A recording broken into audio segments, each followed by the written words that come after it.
لیکن مسلمانوں آپ اپنے رویوں پہ نظر ثانی فرمائیں.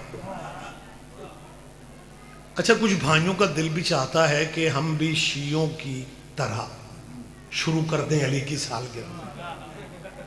اور میں نے 2 سال پہلے یہ مشورہ بھی دیا تھا کہ ربیع الاول کی طرح بچوں کو تھالیاں پلیٹیں دے کے چندے کے لیے ہم شیعہ جننے جو گئے ہیں تیری تھالی خالی نہیں لوٹائیں.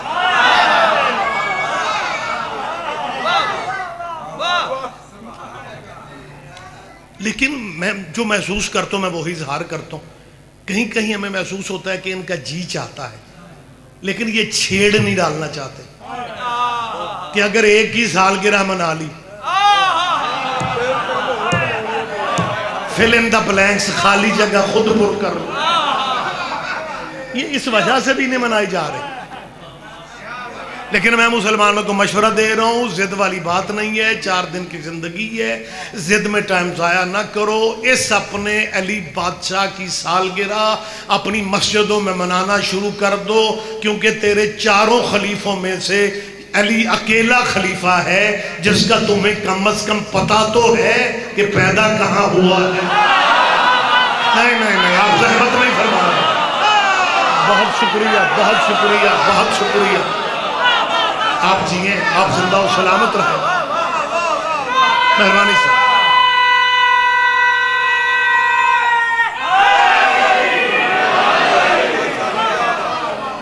متوجہ ہے سرکار. ہمارے اہل اسلام بھائیوں کے آپ کے لاہور ہی سے ایک اسکالر گزرے ہیں ڈاکٹر اسرار احمد. آوازیں 2-3 آ گئیں. وہ یقیناً جن کے وکیل تھے ان کی بارگاہ میں پہنچ گئے اور باقی رہ گیا یہ بے شمار سارے بندے نہیں سمجھتے. وہ لعنت کائنات کی واحد ڈاک ہے جس پہ ایڈریس لکھنے کی ضرورت نہیں.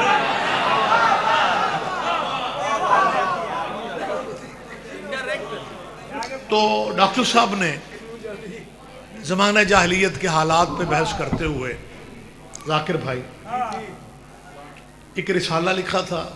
رسالہ تو بعد میں مانا پہلے تو آرٹیکل تھا پھر ان کے ادارے نے شائع بھی کیا. وہ حرمت شراب کے بارے میں انہوں نے لکھا. عرب کے حالات کے بارے میں کہ زمانہ جاہلیت میں عرب اپنے بچوں کو گڑتی شراب کی دیتے تھے. آپ اس سے بھی چپ کر جائیں حقیقت یہی ہے بے شک کہ عرب اپنے بچوں کو گڑتی شراب کی دیتے تھے. میں نے جب یہ آرٹیکل پڑھا نا ان کا مجھے ابھی تک یاد ہے تو میں نے محسوس کیا کہ ڈاکٹر صاحب اسکالر ہی اچھے نہیں گول کیپر بھی اچھے تھے. ہاں یعنی گول ہو رہا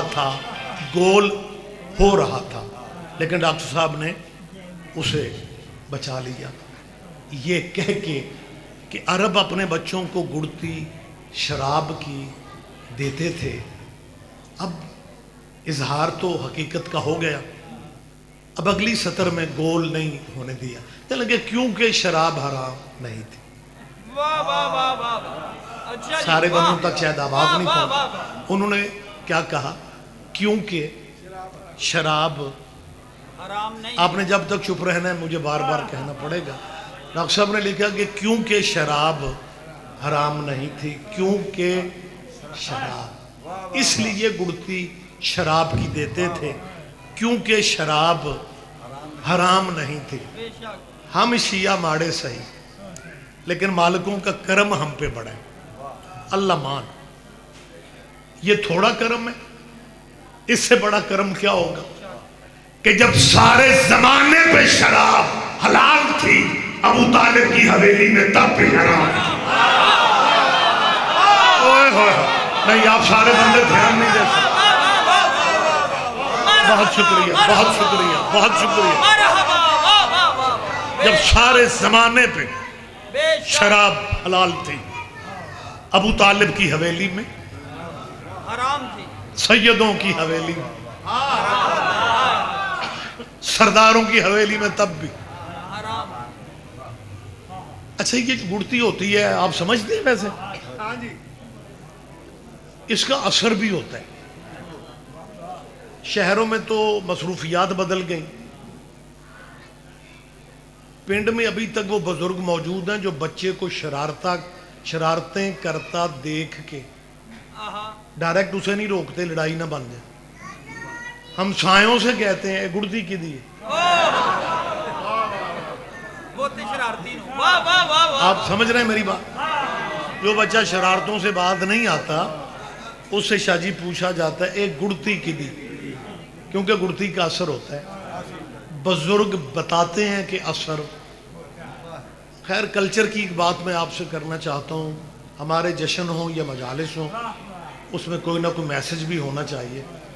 میں ایک چیز محسوس کر رہا ہوں کہ بزرگوں کی عزت جس زمانہ میں کی جاتی تھی وہ زمانہ بہتر تھا. اب آسائشیں زیادہ ہیں, بے شک. سہولتیں زیادہ ہیں, لیکن بزرگوں کا احترام جو ہے اس میں مجموعی طور پہ کمی آ گئی.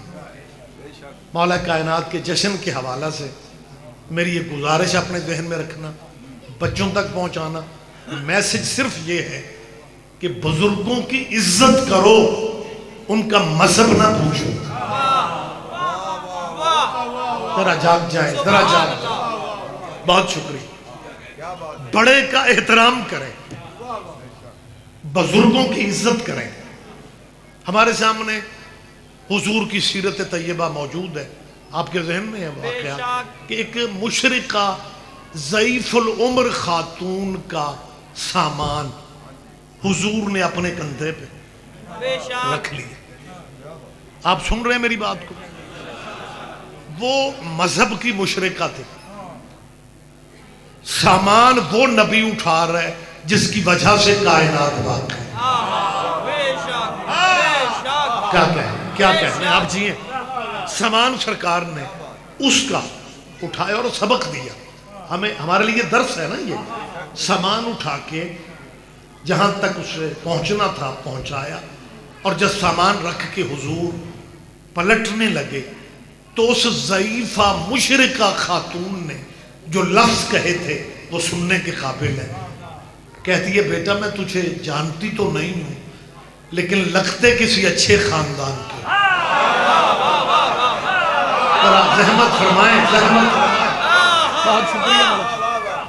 اس کے یہ لفظ ہے, بزرگ تھی اور کہتی بہت شکریہ, کہتی کہ میں تجھے جانتی تو نہیں ہوں لیکن لگتے کسی اچھے گھرانے کے ہو, اچھے قبیلے کے ہو.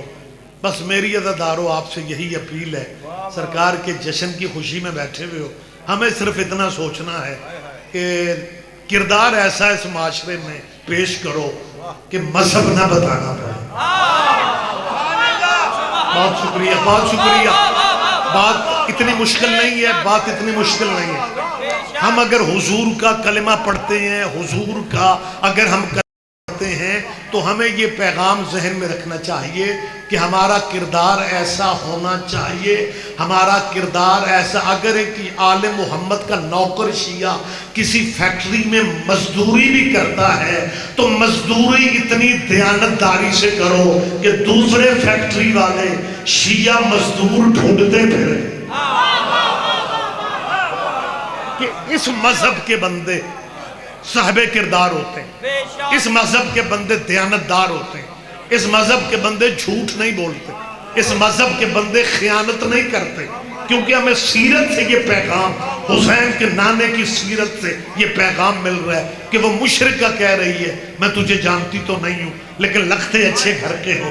تو ہمیں بندے نہ بھی پہچانتے ہو, ہمارے کردار سے لوگوں کو پریشان نہ ہو جانا. یا دیکھیں ماشاءاللہ میرے سارے اپنے بیٹھے میں ہیں, میں کسی کو مطلب کہہ نہیں رہا لیکن ایک اجتماعی بات کر رہا ہوں کہ ہمارے گھر کی چھت پہ مولا عباس کا علم ہو, علاقہ سارا جانتا ہو کہ علم والا گھر شیعوں کا ہوتا ہے, اور کردار ہمارا یہ ہو کسی کے پلاٹ پہ قبضہ, کسی کی دکان پہ قبضہ, کسی کے ڈیرے پہ قبضہ, بیٹی کے حق پہ قبضہ, اور مجلس میں بیٹھ کے کہیں غاصبوں پہ اللہ کی لعنت ہوتی ہے. لعنت کا دماغ خراب ہے کہ وہ سفر کرنے جائے. نہیں سارے بندے میری بات جی بسم اللہ واہ واہ واہ وہ گھر ہی بیٹھے ہیں بہت شکریہ بہت شکریہ حضور سے اس خاتون نے یہ فکرے کہے تھے جیو جیو کہ میں تجھے جانتی تو نہیں ہوں لیکن لگتے کسی اچھے گھر کے اچھا میں اکیلے لطف لے رہا ہوں جیو اللہ کرے آپ بھی شامل ہو جائیں